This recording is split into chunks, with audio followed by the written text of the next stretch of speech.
Hi everyone, welcome back to our channel. Beck's here today to talk about 10 books that I would really like to get to in 2024. This is a type of video that I've done for a number of years. I always cap the number at 10.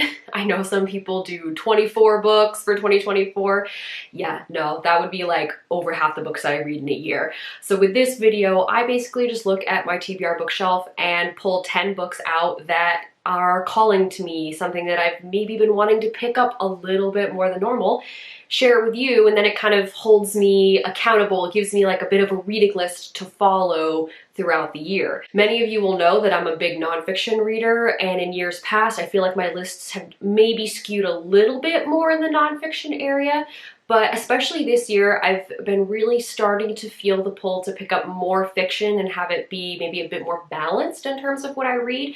So you'll notice that with these 10 books, there's definitely not as much nonfiction as there would normally be. It's still there, but it's definitely less. And yeah, you might notice I've got 2 fantasy books on this list, which that's kind of a different thing for me. I think my reading tastes are changing a bit. It's kind of weird how those feelings just sort of come up and all of a sudden you're like, you know what?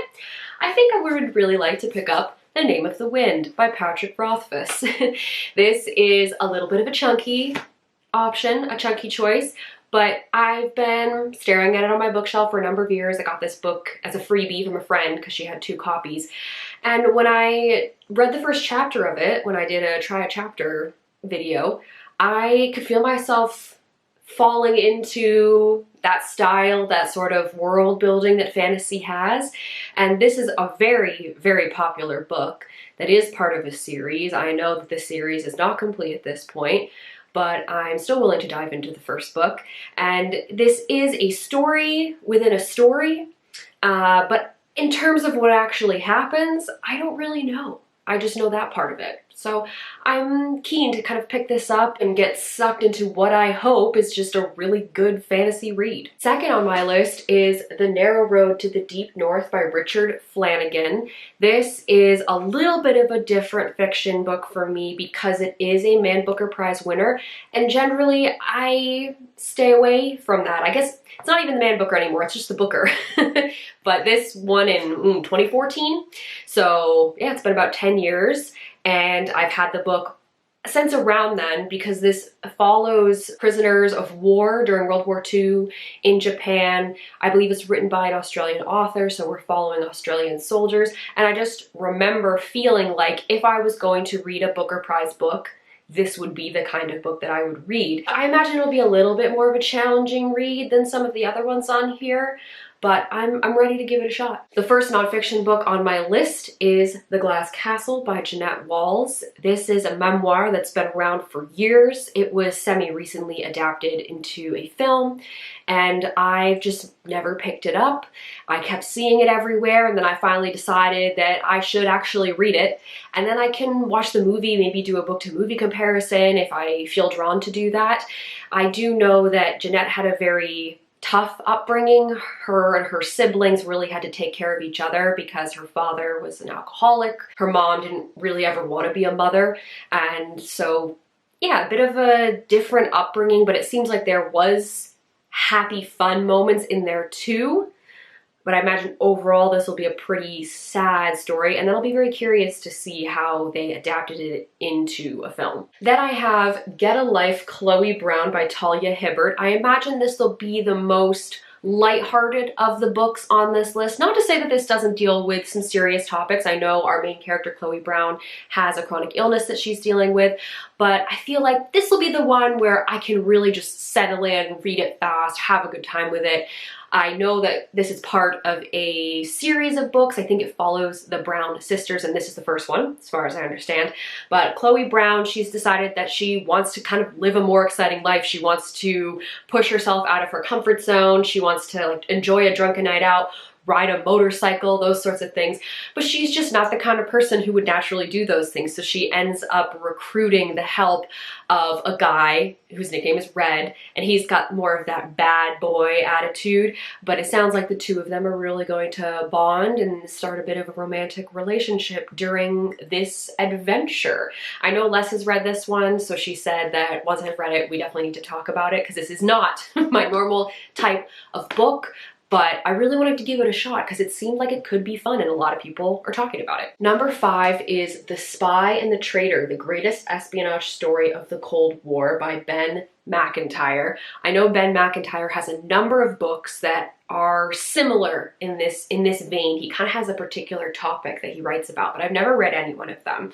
And this one appeals to me because I am currently watching The Americans. That takes place in the 1980s, has to do with KGB spies. That's exactly what this is dealing with. This is focusing on a Russian KGB agent who is also reporting to MI6 and feeding the British government information. And then I think that the book kind of kicks off with him kickstarting the plan to get pulled out. So I don't know if he just knows it's time to go, his cover's about to be blown. It sounds like it's going to be a really intense read, and because I've kind of been learning things from The Americans TV show, it'll be interesting to see how that translates into a nonfiction book. This is the last nonfiction book that I have on this list. It is Fight of the Century. Writers reflect on 100 years of landmark ACLU cases. This is edited by Michael Chabon and Ayelet Waldman.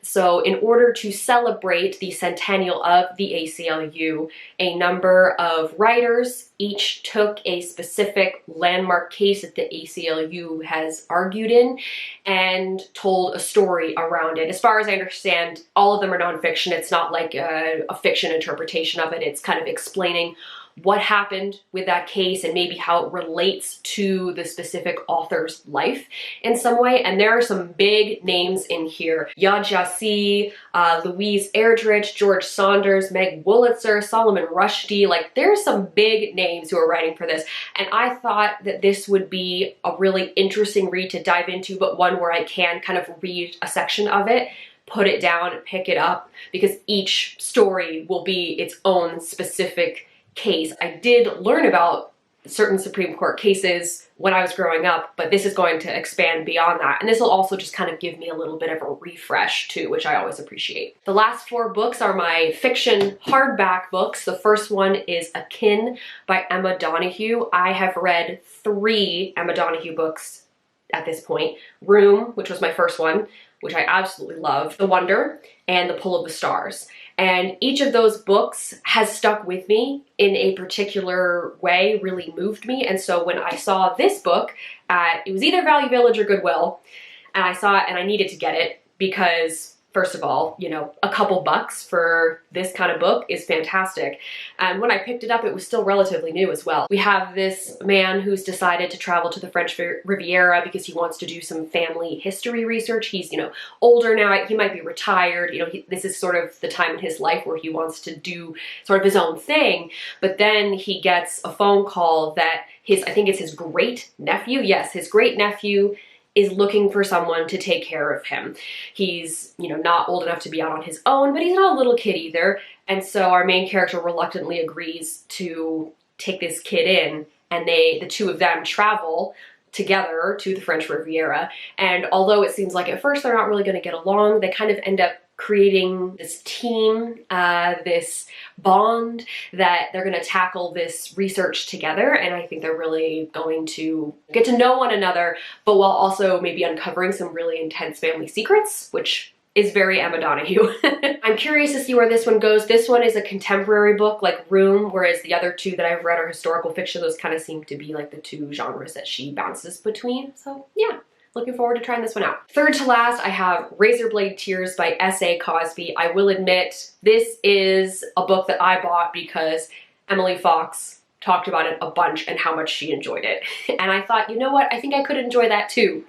This is very much a dad book in that we have 2 kind of macho men they're gonna go out, they're gonna beat some people up, maybe even kill them. I don't know, I'll find out. But basically what happens is that these two men who, you know, have a bit of a dark past, they've been to jail, they each have a son. The sons were married to each other, but someone has murdered the sons, presumably because it's a hate crime motivation.